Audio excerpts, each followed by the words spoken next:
Stroud already with 10 games of 4 or more touchdown passes in just 17 starts as a Buckeye. As you can see, one shy of J.T. Barrett's all-time record, leading an offense that is tops in the nation in scoring at nearly 49 points per game as they head to East Lansing today. Jerry and Urban Meyer putting the Bucs' high-scoring attack under the microscope in this week's Urban Analysis. Coach, Ohio State's 3 in the country. C.J. Stroud is a leading contender for the Heisman Trophy. Yeah, there's talent, but it's more than talent. What are they doing on offense? You know, when I hired Ryan Day as an assistant coach, immediately I saw what his expertise was, among many things, his ability to attack a coverage downfield. There's no better team in America right now pushing the ball downfield than Ohio State. Yes, they have draft picks, they have great players, they have a Heisman candidate, but this coach, Ryan Day, I believe he could coach a secondary. That's how well he knows the back end of a defense. You know, I say this all the time. I love ex-quarterbacks, which Ryan was, that are head coaches that are calling the plays. Steve Spurrier, Jeff Brom, Ryan Day.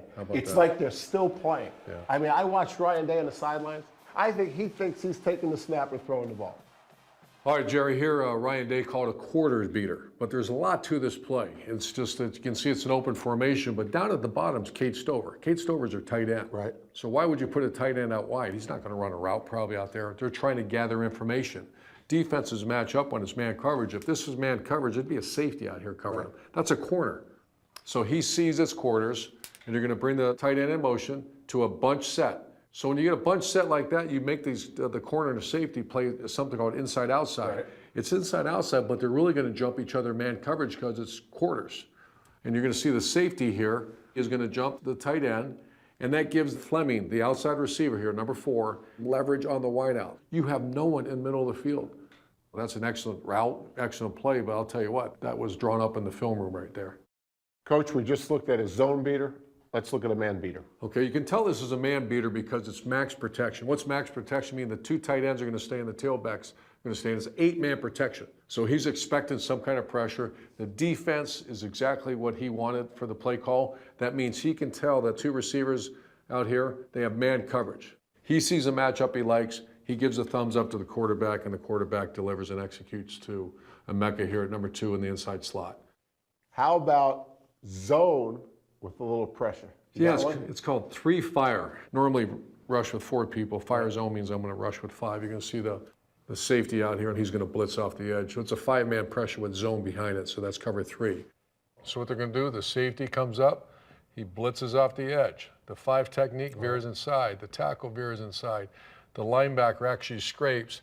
He pushes for contained rush. He drops to the curl area. He drops to the flat area.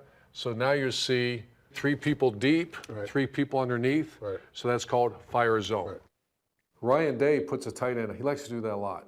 And why does he put a tight end out there? To run a route? No. He's just trying to identify if it's man or zone. If that was man coverage, once again, that'd be a safety out here. It's not. It's a corner. So in the quarterback's mind, C.J. Stroud's taught right now, I got what I need. This is a cover 3. You motion the tight end across, and he sees the zone because no one follows him, and it was a corner. So in the quarterback's mind right now, he's feeling pretty good about everything. You're set up with the 5 offensive linemen and the tailbacks, so you can actually handle 6 people coming. Right. Looks like the tailback's going to be responsible for the edge pressure. Quarterback knows it's picked up, and watch the coverage. It's 3 deep, Jerry, and 3 underneath. Normally it's 3 deep, 4 underneath, but the 4th man rushed. Right. All right, now let's talk about the route concept. It's a 3-level pass.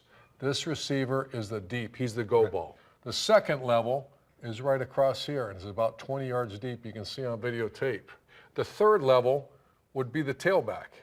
So here's the progression. Progression is this is my X, this is my H, and that's my T. Right. So X, he's taking a look, it's man coverage. He feels the flat defender, pressure, and you can see he actually anticipates the throw because he knew the flat defender is gone. The one thing, if you could protect, there's holes all over this defense. And Coach Day has good confidence in the offensive line and the tailback protecting, and more importantly, C.J. Stroud is. He doesn't panic, takes his time, and delivers the ball in a void. That's a pure void. Why? Because the guy that has that area just blitzed. I want to ask you a question about C.J. Stroud, because there is someone in his face. Is that a sign of toughness right there? It's a sign of toughness, and I think it's a little bit of trust too. I would always watch the stripe of the helmet. You know you have a problem when that stripe starts looking at the rusher. In practice, they have to give us our practice helmets. I would make the quarterbacks put stripes on their helmets because I want to see, you can't tell, if you're standing behind him watching video, where is he looking? The stripe never lies. So he goes X to H. He knows he lost the tailback. He's going to get the ball here. That's a well-coached offense against the perfect play with the defense that was called. And that's what Ryan Day does as good as anybody.